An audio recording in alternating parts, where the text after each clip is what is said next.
Welcome back, and it's the start of yet another earnings season, and this time around the street is pricing in some subdued expectations so far. But what is Motilal Oswal penciling in for the quarter? Gautam Duggad, the Managing Director and Head of Sales of Institutional Equities at Motilal Oswal Financial Services, is joining in.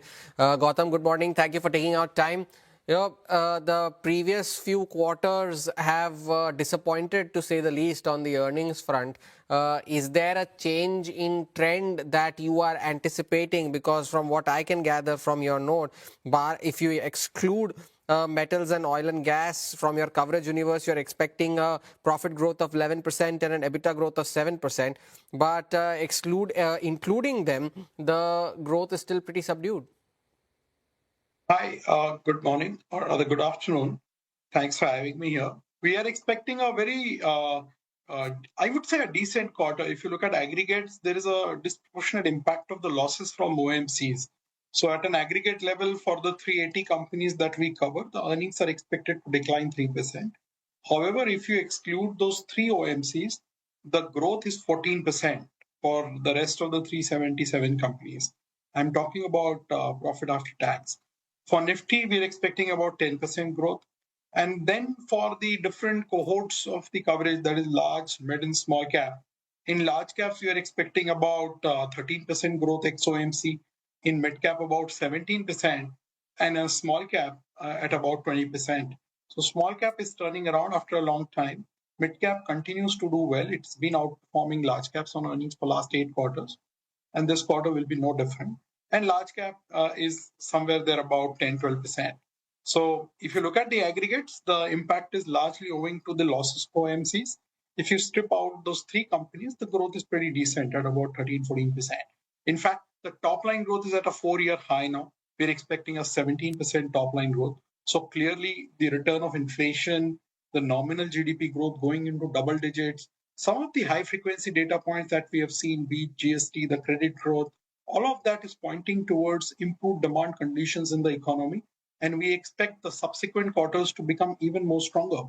In fact, after 2 years of flattish earnings performance, this is the first year where we are expecting a double-digit earnings growth for Nifty at about 13-14%.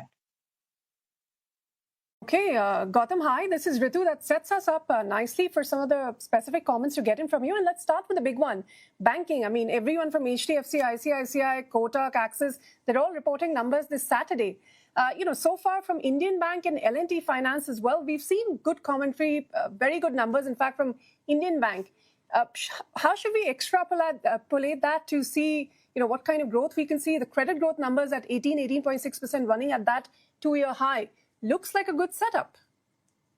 Yes, financials will have a decent quarter, but our preference there, and in fact, the growth is also higher on the non-bank side. In fact, within banks, we're expecting private banks this year to perform well. And particularly this quarter, we're expecting mid-size and small-size bank to outperform large banks. We're expecting on aggregate for banks a 10% earnings growth. But within that, the mid-cap banks on private side, we're expecting 30% plus growth. Large caps will have a very flattish kind of an earnings growth this particular quarter, but subsequent quarters we are expecting the trend to improve. So on a full year basis, if you look at the total private banks as a cohort for our coverage universe, we're expecting close to 20% growth. But the real excitement and the alpha on earnings stands with NBFCs, both on the lending and the non-lending side. In fact, non-lending, we are expecting another strong quarter across the board, be it large, mid, or small caps. Non-lending also has been doing pretty well for the last few quarters. We're expecting that trend to continue. So, in fact, on the lending side of NBFC, we had seen a 30% growth on earnings last quarter. This quarter also should be close to 25% plus. Non-lending should be close to 20%. So, which is where we are more excited, the mid and small size private banks, and then NBFC, both lending and non-lending. Large banks, while they will continue their steady performance, the growth kicker is there on the rest of the segment. While Ritu gears up for yet another busy Saturday, TCS, some flashes at the bottom of your screens just a few minutes ago that they have signed expansion of their collaboration with ABB, the multi-year, multi-million-dollar deal that they have signed. The stock has now moved to the highs of the day, 4.5% higher now on TCS. And since we are on this subject, Gautam, TCS had practically zero expectations this time around, and it has managed to at least meet those subdued expectations. The long-term trajectory is still uncertain when it comes to clarity on deal wins and so on. Does the same go on for its large cap IT peers as well, or do you expect an outlier in the form of HCL Tech or Infosys? Or do you believe that the mid-cap IT segment, the persistence and the cohorts will emerge as outperformers yet again this time around? We expect mid caps to emerge as an outperformer yet again, which is where we are positive. Large caps, irrespective of the results, a commentary on the impact of AI, the AI deflation, the kind of order books that they are seeing, because we have still not seen deflation in the revenue. So going forward, if we see flattening out or some sort of a deflation in revenue, that's where I think the market will be focused more on. Having said that, the valuations have corrected a whole lot. In fact, we're talking about a trailing 14, 15 Ps now for the large cap segment. So clearly there is a value. When that value gets unlocked remains to be seen, because there is lots happening on the AI side, and commentaries of managements are changing every 30, 40 days. So let's see. I mean, clearly there is value in that sector. Gautam, what about the automotive space? I mean, the sales numbers that have come in so far looked strong overall, but profits have been weaker in the first quarter. Typically, what are you expecting? I mean, I think your report says about 5% growth only because of all the commodity price action.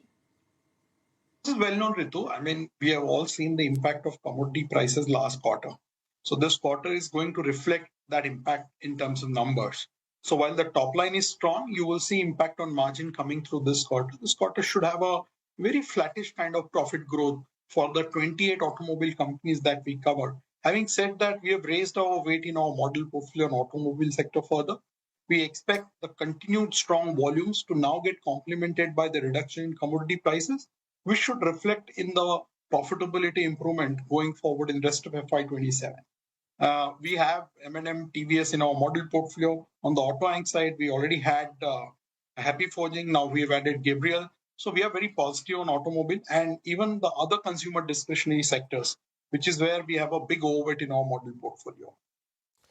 Gautam, beyond what we just discussed, is there a sector that could emerge as a dark horse this time around on the positive side? And is there a sector that you are watching with a lot of caution this time around? Does capital goods fall into that category, especially considering the concerns that are surrounding the sector that have emerged over the last month or so, and the run-up that these stocks have seen as well? Yeah, so definitely capital goods, I put caution not because of the business, but because of the valuations. The stock has had a phenomenal run-up, especially on the power side, those which are a play on AI, data center kind of a boom. So earnings are there, very strong earnings, not just for the quarter, but for the next 2 years also. In some of those stocks, we are projecting 32-35% kind of an earnings CAGR. But stock has had a phenomenal run of late, and therefore, from a near-term valuation point of view, they look fully valued. So there could be some time correction. There could be some price correction also, who's to say, because the last 3 months have had a very good run up there. On the dark horse side, I'll keep my eyes on real estate because that sector has languished for a long time. Of late, we have seen some rally out there.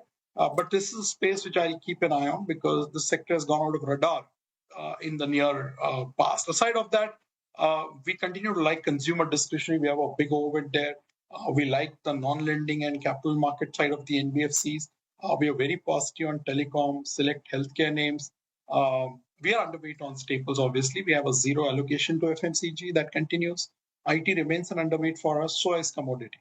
So that's how we've placed. But I think the real game in FY27, as far as the earnings are concerned, is going to be outside of Nifty. And that's where I think the money-making opportunities also will emerge. India has become more of a bottom-up market of late. The last 2 years, we've seen earnings been flat top-down, but there have been many stocks, many sectors which have delivered 20% plus kind of earnings compounding. We expect that to continue. And therefore, in this quarter's model portfolio revision, we've shifted roughly 700 basis point of weight away from large caps towards mid and small caps, because we think in every big cohort of India, whether consumption, financials, tech, industrials, or healthcare, the big benchmark stocks have started growing in a very modest manner, whereas the real growth is coming from the niche plays in the respective domains. So So while you have a positive view on a particular cohort or a sector, it's very important which particular stock you're selecting to benefit or capitalize on that growth. Gautam, out of time, but such a pleasure having you here. And thanks for giving us that great summary of what to expect as we head into the earnings season. And hopefully some of those FII flows that have started come back from June also sustain on the back of that momentum. Thanks very much, Gautam, as always, for your time. For over 25 years, CNBC TV18 has been the guiding force for investors, steering them through the markets. Start your trading day with cutting-edge insights and expert analysis. Seize every opportunity by decoding the forces that drive the market. Equip yourself with strategies and guidance from India's biggest market mavens. Invest with confidence as we beam live from the CNBC TV18 Motilal Oswal studio.